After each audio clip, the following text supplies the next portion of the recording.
नत्वा जिनेन्द्रं गतसर्वदोषं सर्वज्ञदेवं हितदर्शकं च श्रीजैनसिद्धान्तप्रवेशिकेयं विरचते स्वल्पधियां हिताय।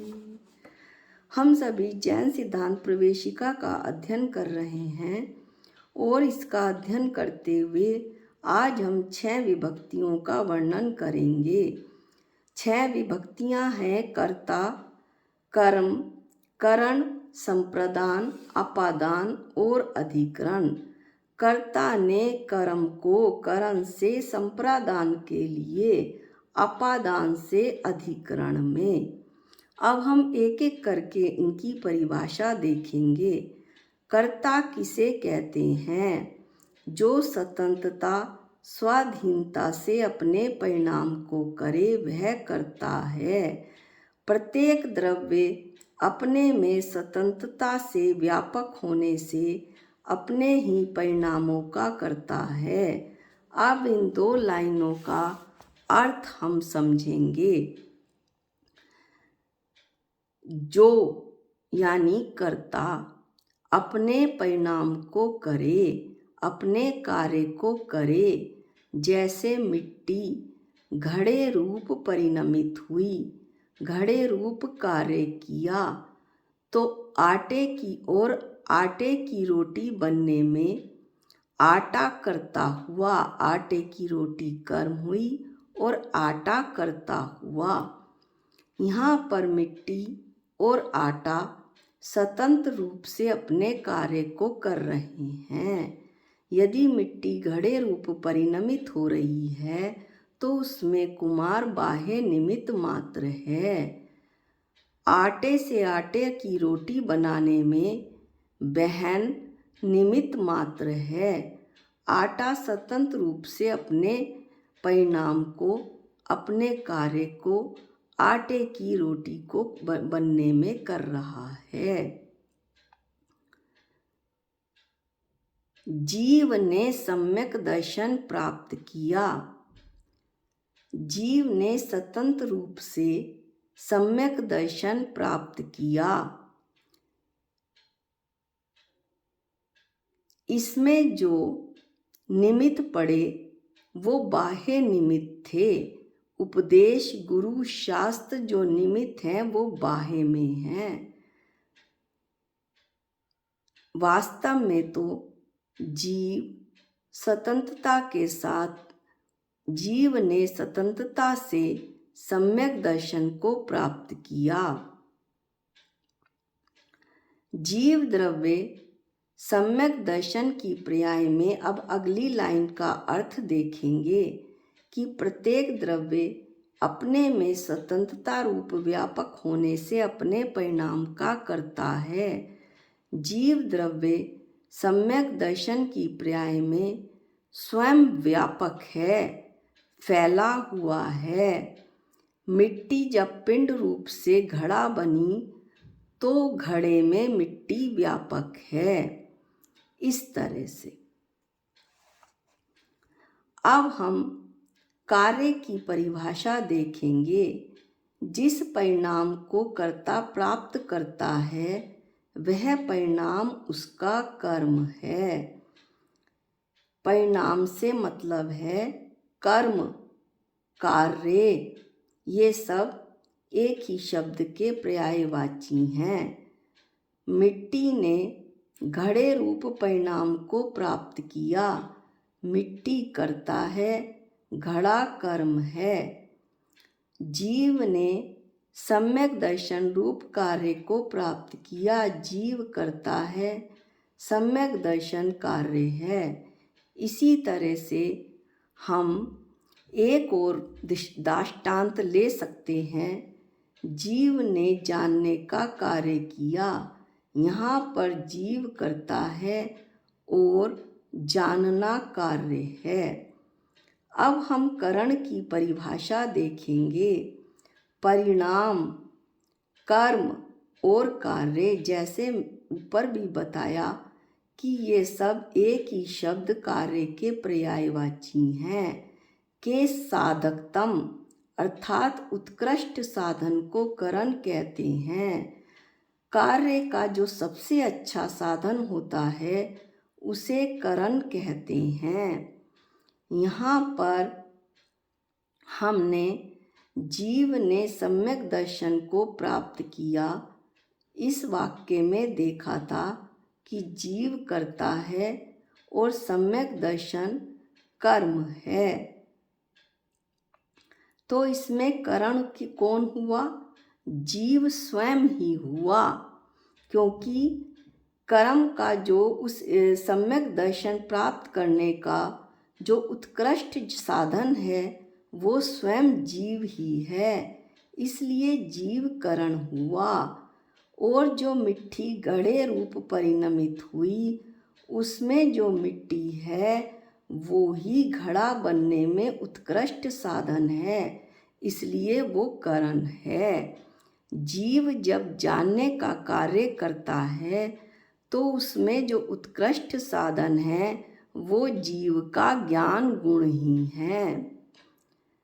तो एक तरह से स्वयं जीव ही है, क्योंकि ज्ञान गुण कहीं बाहर दीवार में नहीं रहता, बल्कि ज्ञान गुण तो जीव के अंदर ही रहता है।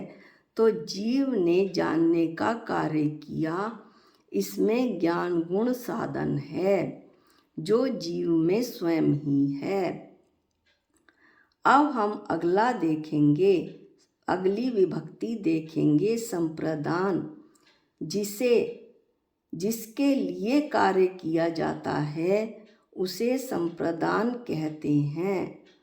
जीव ने सम्यक दर्शन प्राप्त किया, किसके लिए किया? जीव ने स्वयं अपने लिए किया। सम्यक दर्शन कार्य को जीव ने स्वयं अपने लिए किया, इसलिए जीव स्वयं संप्रदान है। मिट्टी घड़े रूप परिणमित हुई, तो जो घड़ा कार्य था वो किसके लिए हुआ? मिट्टी के लिए हुआ, इसलिए मिट्टी स्वयं संप्रदान है। इसी तरह से जीव के जानने रूप क्रिया में जीव कर्ता, जानना कार्य, ज्ञान गुण साधन और जानने का कार्य किसके लिए किया गया? स्वयं जीव के लिए किया गया, इसलिए जीव जो है वो संप्रदान हुआ। अब अगली विभक्ति है अपादान, जिसमें से कर्म किया जाता है उस ध्रुव वस्तु को अपादान कहते हैं। जीव ने जानने का कार्य किया, तो जानने का जो कार्य हुआ वो जीव में से ही हुआ, इसलिए यहाँ पर ध्रुव वस्तु जीव है और वही अपादान है। मिट्टी घड़े रूप परिणमित हुई, मिट्टी में से ही घड़ा बना, इसलिए ध्रुव वस्तु मिट्टी ही है और अपादान मिट्टी ही है।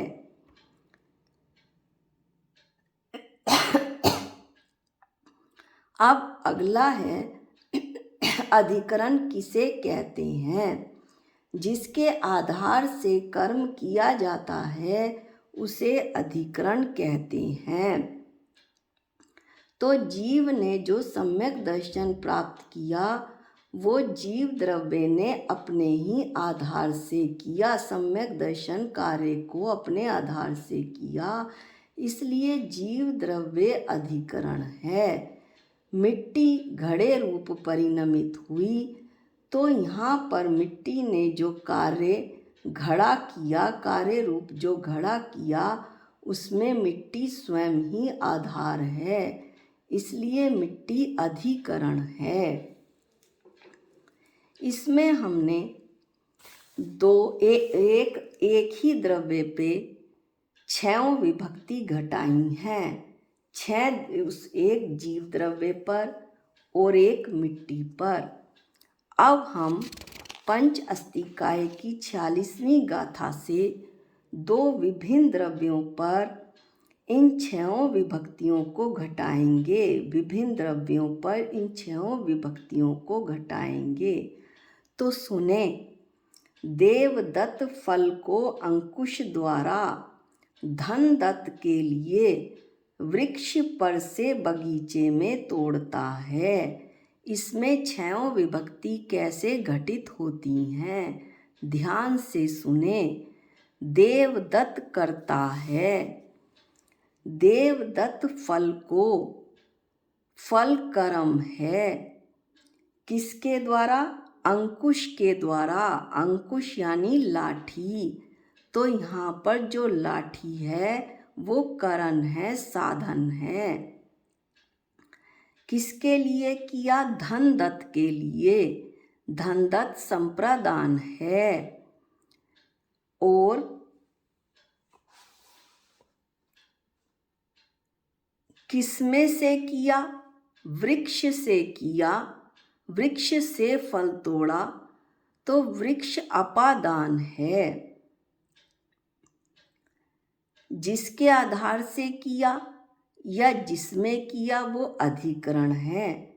तो किसमें किया इस वाक्य में, बगीचे में, तो बगीचे में जो हुआ वो अधिकरण है। इस तरह हमने इस छोटे से वाक्य में छहों विभक्तियां घटा दी।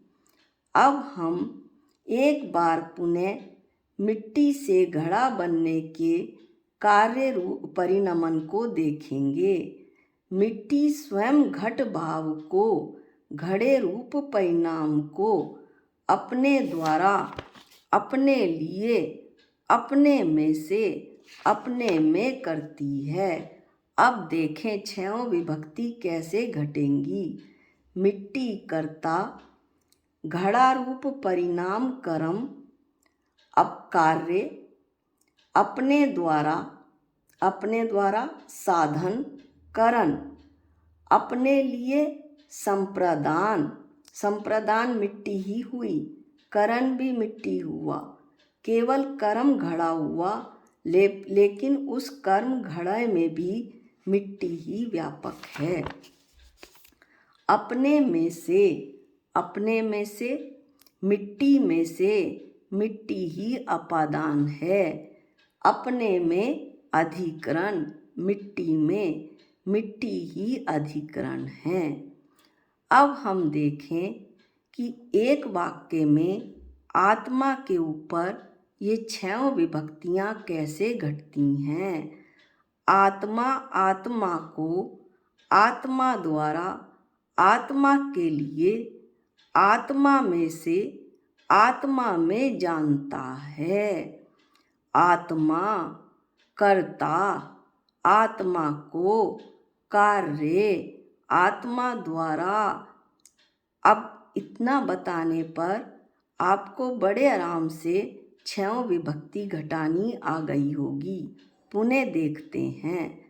आत्मा कर्ता, आत्मा को कार्य, आत्मा द्वारा करण, आपकी सुविधा के लिए साधन भी कह सकते हैं।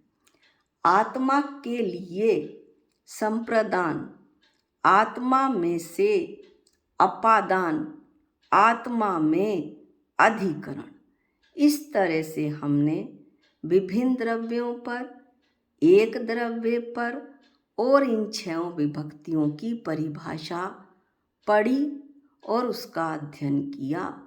मुझे आशा है कि आप सबको ये छहों विभक्तियाँ अच्छे से समझ में आ गई होंगी। आज के वीडियो में इतना ही। जा वाणी के ज्ञान से सूझे लोकालोक, जो वाणी मस्तक नमो सदा देतु हूँ धो। हे जिन वाणी भारती तो है जपूं दिन रैन, जो तेरी शरणागते वो पावे सुख चैन। सबको जय जिनेंद्र।